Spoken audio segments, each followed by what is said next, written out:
आज जो मैं आपको किस्सा सुनाने जा रहा हूँ वो मेरे दादाजी के साथ हुआ था। दिसंबर की कड़ी ठंड का समय था। घना कोहरा छाया था। दादाजी शहर में क्लर्क थे। उस दिन सारे लोग जल्दी कार्यालय का सारा काम खत्म करके घर की तरफ निकल रहे थे। दादाजी उस समय के बड़े अधिकारियों में से एक थे। रोज की तरह ही उस दिन काम खत्म होने के बाद घर के लिए अपनी गाड़ी से रवाना होने लगे। रास्ते में उन्हें हाट से कुछ सामान भी लेना था, तो वे अपने साथियों से अलग हो गए। उन्होंने घर की कुछ ज़रूरत के सामान लिए और गाड़ी के आगे रख दी और गाड़ी आगे बढ़ा दी। आगे जाने पर उन्हें कुछ मछली बाजार में दिखा और वे मछली खरीदने के लिए रुक गए। ताज़ी मछलियाँ थीं। लेने और देखने में टाइम ज़्यादा ही गुजर गया। उनकी जब अपनी घड़ी पर नज़र गई तो उन्हें आभास हुआ कि आज तो घर जाने में बहुत देर हो गई और ये सब लेकर घर पहुंचने में काफ़ी समय लग जाएगा। फिर यही सब सोचकर उन्होंने सोचा कि क्यों ना जंगल के रास्ते से निकल जाएं, तो जल्दी पहुंच जाऊंगा। तो उन्होंने अपना रास्ता बदला और जंगल की तरफ अपनी गाड़ी को घुमा लिया। रात के 10 बज चुके थे। गाड़ी तेज रफ्तार से आगे बढ़ रही थी। तभी अचानक तेज ब्रेक के साथ गाड़ी को रोकना पड़ा। उनकी गाड़ी के आगे एक औरत जोर जोर से रो रही थी। उन्होंने सोचा, इस वीराने में ये औरत क्या कर रही है। उन्हें लगा कि कोई मजदूर की पत्नी होगी जो नाराज होकर घर छोड़कर जंगल में भाग आई। तो उन्होंने पूछा कि यहाँ जंगल में तुम क्या कर रही हो।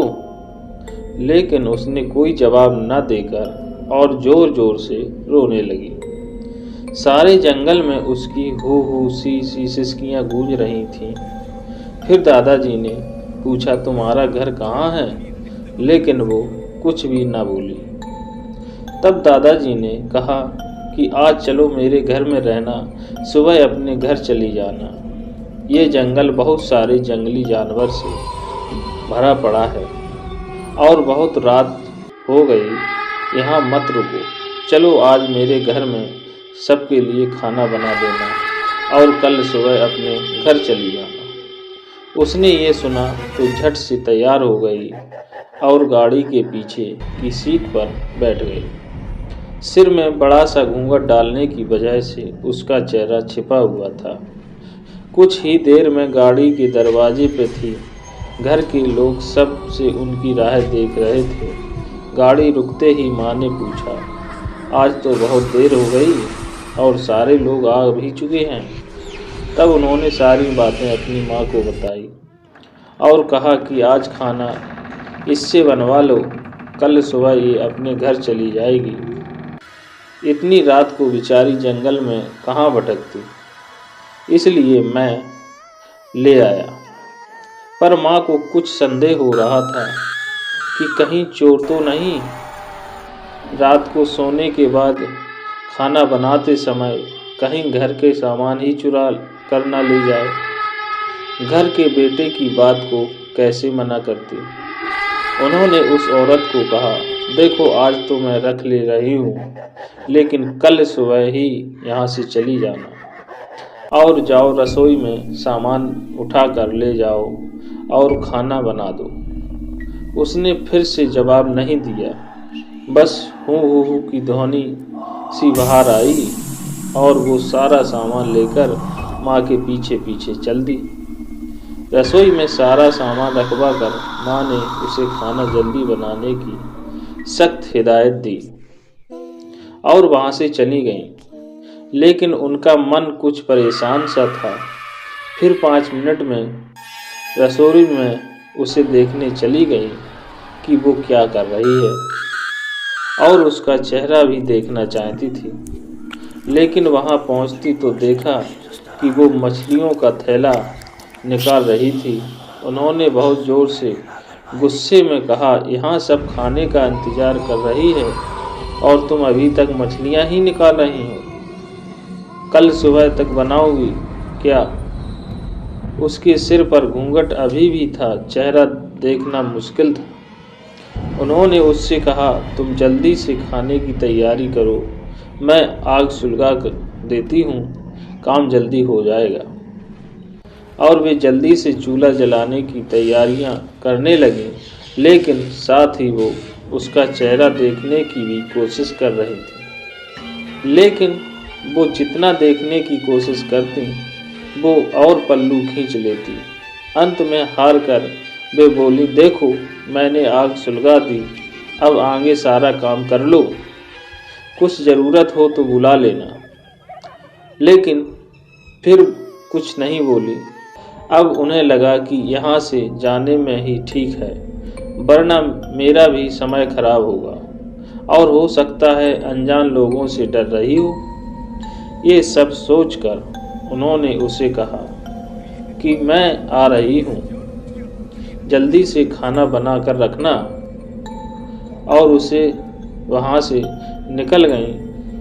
मन अभी तक परेशान ही था। अभी अपने कमरे में कभी बच्चों के कभी बाहर सबको देख रही थी, कहीं कुछ अनहोनी हो ना जाए। 1 मिनट भी आराम से नहीं बैठ पाई। अभी 5 मिनट ही हुए थे, पर उनके लिए वो घड़ी पहाड़ सी हो रही थी। समय बीत ही नहीं रहा था। 8 मिनट बड़ी मुश्किल से गुजरे और वे तुरंत ही कुछ सोचकर रसोई की तरफ दौड़े। और वहां पहुंचकर जैसे ही उन्होंने रसोई घर का नज़ारा देखा, उनकी आंखें फटी की फटी रह गईं। उनके पैर बिल्कुल ही जम गए। उनसे आगे चला नहीं जा रहा था, ना ही पीछे। उनके हृदय की धड़कन रुक गई थी। वो औरत रसोई में बैठकर सारी कच्ची मछलियां खा रही थी। सारे रसोई में मछलियां और खून बिखरा पड़ा था। उसके सिर से घूंघट भी उतरा पड़ा था। इतना खौफनाक चेहरा आज तक उन्होंने नहीं देखा था। बाल नाखून सब बड़े हुए थे। मछलियां खाने में मगन होने की वजह से उसे कुछ ध्यान भी नहीं था और खुशी से कभी कभी वो आवाज़ें भी निकाल रही थी। हूँ सी आवाज़ें गूंज रही थीं। रसोई के पिछवाड़े में होने की वजह से और लोगों का ध्यान भी इधर नहीं आ रहा था। माँ को भी कुछ नहीं समझ आ रहा था कि चिल्लाने से कहीं घर के लोगों को नुकसान न पहुँचाए। वो चुड़ैल से अपने घर को कैसे बचाएं, उन्हें समझ नहीं आ रहा था। बस भगवान का नाम ही उनके दिमाग में आ रहा था। अचानक वे आगे बढ़ने लगी उसकी तरफ और झट थाल लिया और चूल्हे की तरफ दौड़ी।